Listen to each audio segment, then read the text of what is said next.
విశ్వనగరానికి కాంగ్రెస్ గ్రహణం పట్టింది. పెట్టుబడులకు స్వర్గధామంగా పేరుగాంచిన హైదరాబాద్ పేరు వింటేనే ఇప్పుడు ఇన్వెస్టర్లు భయపడుతున్నారు. కాంగ్రెస్ గద్దెనెక్కిన తర్వాత 7 నెలల్లోనే రియల్ ఎస్టేట్ రంగం కుదేలైపోయింది.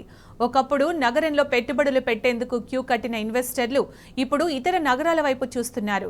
బీఆర్ఎస్ సర్కార్ ఏలుబడిలో ఈజ్ ఆఫ్ డూయింగ్ లో నంబర్ 1 గా నిలిచిన హైదరాబాద్లో ఇప్పుడు అవినీతి రాజ్యమేలుతోంది.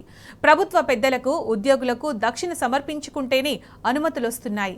ఇప్పటికైనా ప్రభుత్వం మేలుకొనకపోతే భారీ మూల్యం తప్పదని రియల్ ఎస్టేట్ మార్కెట్ నిపుణులు హెచ్చరిస్తున్నారు.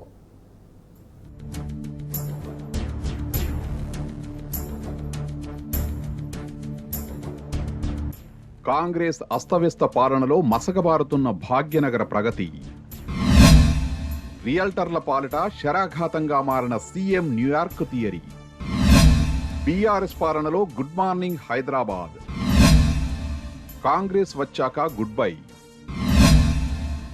ఠారెత్తిపోతున్న రియల్టర్లు, గుడ్ బై చెప్పేస్తున్న డెవలపర్లు, తెలంగాణ నుంచి ఏపీకి మొదలైన పెట్టుబడుల వలస, 7 నెలల్లోనే తారుమారైన హైదరాబాద్ బ్రాండ్ ఇమేజ్. మీరు వింటున్నది నిజమే. గతమెంతో ఘనం, నేడేది వైభవం అన్నట్టు తయారైంది తెలంగాణ రాజధాని హైదరాబాద్ పరిస్థితి. 7 నెలల్లోనే సీనంతా రివర్స్ అయిపోయింది. ఒకప్పుడు పెట్టుబడుల వెల్లువెత్తిన హైదరాబాద్ నగరం నుంచి ఇప్పుడు మా కొద్దీ కిరికిరి అంటూ తట్టాబుట్టా సర్దుకుంటున్నారు ఇన్వెస్టర్లు. ముంబై, బెంగళూరు, చెన్నై లాంటి మహానగరాలకు వలస వెళ్లిపోతున్నారు. మహేశ్వరాన్ని న్యూయార్క్ గా మారుస్తామన్న సీఎం రేవంత్ రెడ్డి ప్రకటన హైదరాబాద్ ప్రగతికి శరాఘాతంగా మారింది. ఇప్పటికే 7 నెలలు వీక్ అయిపోయిన హైదరాబాద్ మార్కెట్ సమీప భవిష్యత్తులో పికప్ అవుతుందన్న ఆశలు సన్నగిల్లాయి. ఇప్పటి వరకు ఒక్కటంటే ఒక్క కొత్త ప్రాజెక్టు కూడా ప్రారంభం కాలేదు. కాంగ్రెస్ వచ్చిన తర్వాత కంపెనీలకు అనుమతుల ప్రక్రియ జటిలంగా మారిందని వ్యాపారులు ఆవేదన చెందుతున్నారు. కోట్ల రూపాయల చేతి చమురు వదిలితే గానీ పర్మిషన్లు దొరకడం లేదంటున్నారు. మున్సిపల్ శాఖను తన వద్దే అట్టిపెట్టుకున్న సీఎం గారు నగర అభివృద్ధిని గాలికొదిలేశారు. మరి అటువంటప్పుడు పోర్ట్ఫోలియో బాధ్యతలను వేరే వాళ్లకు అప్పగించాలని ఇన్వెస్టర్లు డిమాండ్ చేస్తున్నారు.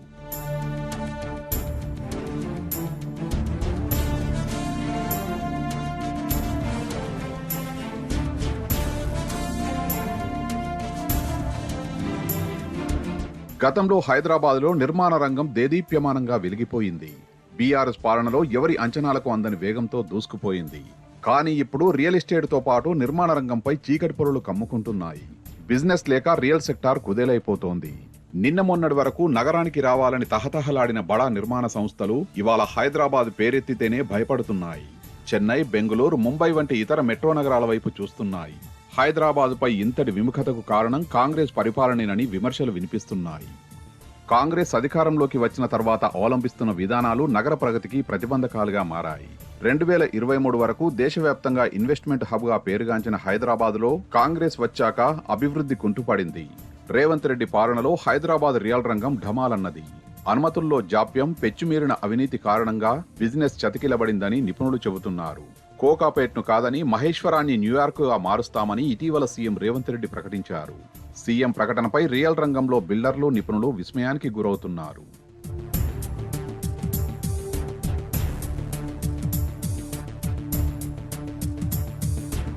గతంలో బీఆర్ఎస్ సర్కారు హయాంలో హైదరాబాద్ ముఖచిత్రం మారిన మాట అక్షర సత్యం. కేసీఆర్ ప్రభుత్వం తీసుకొచ్చిన సులభతర వాణిజ్య విధానాలు ప్రపంచం దృష్టిని ఆకర్షించాయి. ఈజ్ ఆఫ్ డూయింగ్ లో దేశంలోనే హైదరాబాద్ అగ్రగామిగా నిలిచింది. పెద్ద పెద్ద సంస్థలు నగరానికి క్యూ కట్టడంతో నగరంలో స్కై స్క్రాపర్ల కన్స్ట్రక్షన్ ఊపందుకున్నది. హైరైజ్ బిల్డింగ్ల నిర్మాణం బాగా పెరిగింది. ఆకాశ హర్మ్యాలు, విశాలమైన రహదారులతో సింగపూర్ లెవెల్లో హైదరాబాద్ మారింది. శివారు ప్రాంతాల్లో మల్టీ లెవెల్ భవనాలు పెద్ద సంఖ్యలో అందుబాటులోకి వచ్చాయి. ఔటర్ రింగ్ రోడ్డు చుట్టూ వందల సంఖ్యలో బహుళ అంతస్తుల భవనాల నిర్మాణం జరిగింది. కానీ అదంతా గతం. కాంగ్రెస్ వచ్చిన తర్వాత ఆకాశ హర్మ్యాల నిర్మాణం గణనీయంగా తగ్గింది. పర్మిషన్ల కోసం సుదీర్ఘ నిరీక్షణ, ప్రభుత్వ పెద్దలకు సమర్పించాల్సిన దక్షిణలే ఇందుకు ప్రధాన కారణంగా తెలుస్తోంది. భారీ మొత్తంలో పెద్దలకు రొక్కం అప్పజెప్పిన తర్వాతే జీహెచ్ఎంసీ, హెచ్ఎండిఏల అనుమతులకు దరఖాస్తు చేసుకోవాలట. ఇంత చేసినా ఏదో ఒక వంక చూపి అధికారులు, సిబ్బంది సైతం ఫైళ్లను కదలకుండా వేధిస్తున్నారని రియల్టర్లు విసుక్కుంటున్నారు. కొత్త కొర్రీలు పెడుతూ అనుమతులు నిరాకరిస్తున్నారట. వారి చేతులు కూడా తడిపితే గాని అనుమతులు వస్తున్నాయని రియల్ వ్యాపారులు భయపడుతున్నారు. అందుకే హైదరాబాద్కు దండం బాబోయ్ అంటూ ఇతర నగరాలకు పరుగులు పెడుతున్నారని తెలుస్తోంది.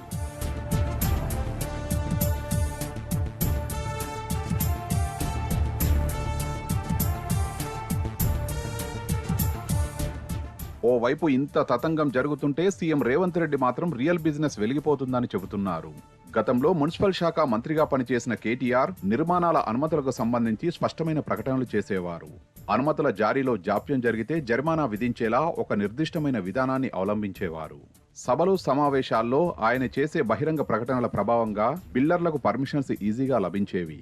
ప్రస్తుత పరిస్థితి ఇందుకు పూర్తి భిన్నంగా మారింది. ఇదిలాగే కొనసాగితే తెలంగాణలో పెట్టుబడులు పెట్టడానికి దేశ విదేశాల సంస్థలు వెనుకంజ వేసే ప్రమాదం పొంచి ఉంది.